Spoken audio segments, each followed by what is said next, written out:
Hi, I'm Lou, another episode of My Car Story. We're in Geneva, Illinois at the Geneva Concours, and another spectacular car. I'm here with Larry and Carol.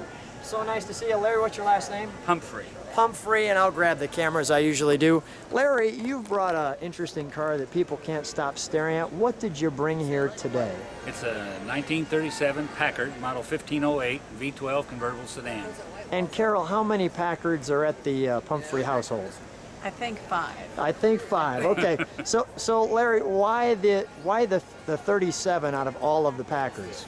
Well, I'm going to be really frank. It's absolutely the best Packard ever made. 37 is a great year for styling, best styling year.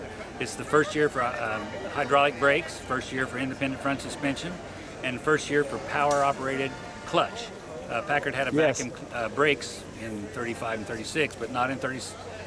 Until 37 did they have a power clutch. It also is the first year that they did away with the Bijur oiling system, which oiled several points on the chassis whenever you shut the engine off, which meant you're going to have grease all over your garage floor, and I didn't want that. So 37's the best. Let's take a look at our featured attraction. Come on with me. We'll take a start right at the front.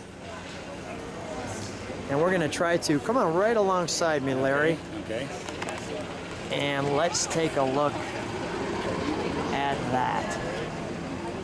This car is, without exaggeration, a parade all by itself.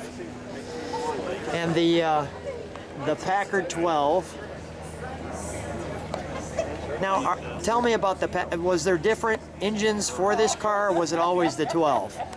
Well, they made an 8 in 37, which was a similar body style, but it wasn't the same body.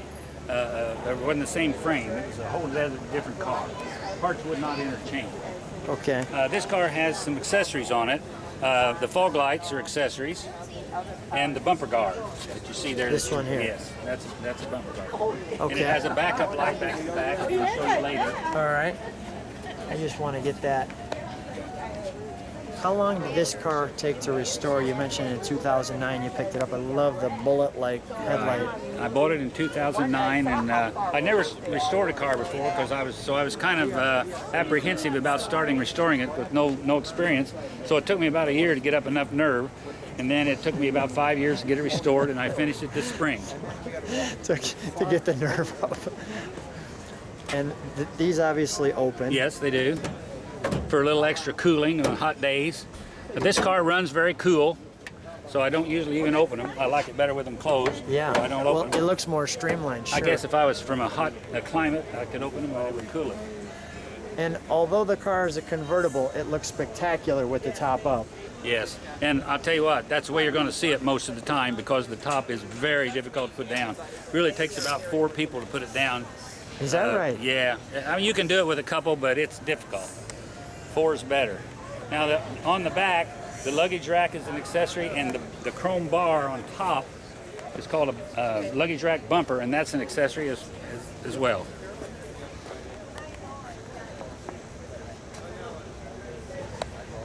And the car looks, I mean, like it just came off the showroom. I mean, it's... I hope it does. It's just that was the idea. Unbelievable. I was a real, as all restorers should be, and most of them are, I was a real stickler for getting things exactly like it came from the factory floor. I did not want it to be overdone. I didn't want pieces to be chrome that shouldn't be. And I wanted it to be as authentic as possible. And I think it's really the best that I know how to do. Well, it certainly looks well. Can we open the back? Sure, open it up. And we've got the period. Well, first of all, let me just show that door. And all the wood grain. Now this is real wood here on the doors, tops of the doors. Now the dash is wood grain, but it's been wood grain by paint.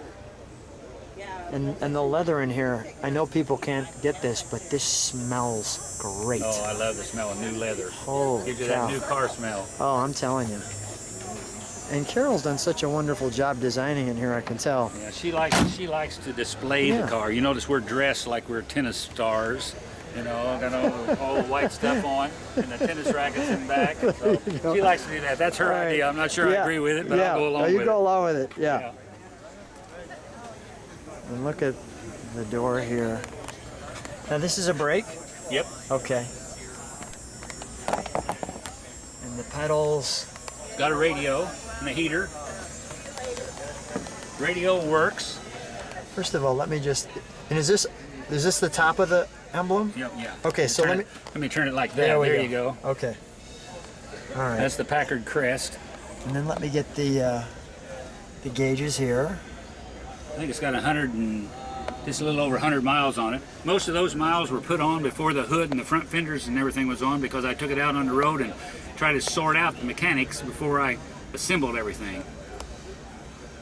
So it's got only a few miles of road time. But believe you me, this car will see lots of miles, because I'm a great believer in driving cars.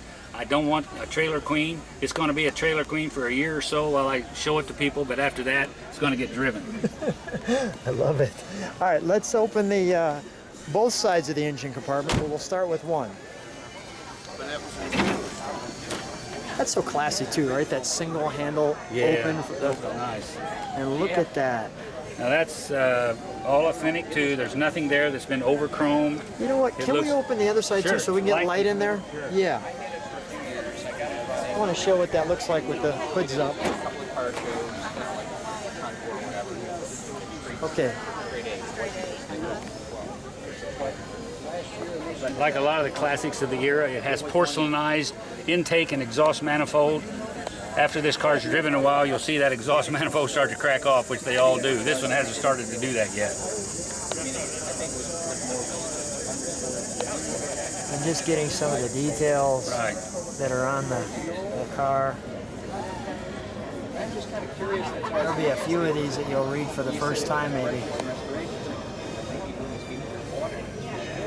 That looks just spectacular.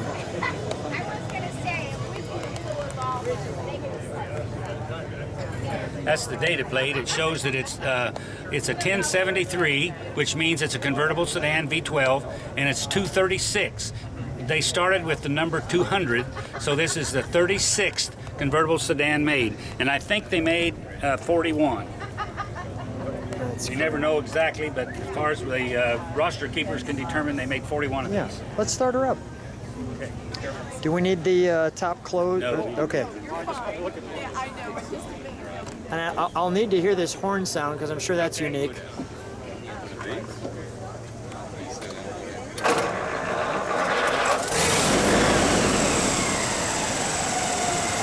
Oh, God.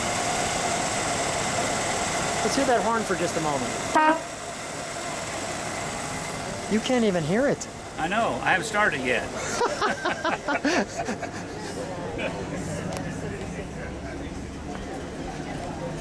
Listen to that exhaust that you can't hear.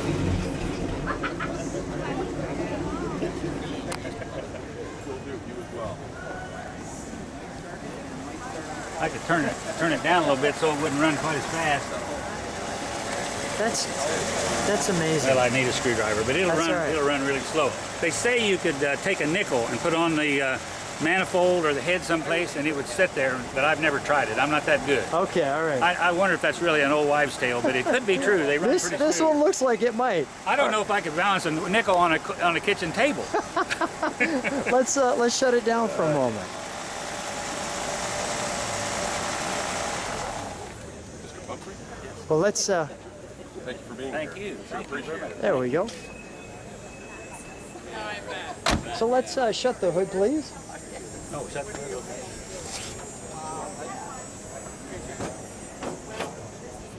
And we'll shut the other side, and we'll get Carol to stand right next to you. Carol, stand right next to him in that tennis outfit, please.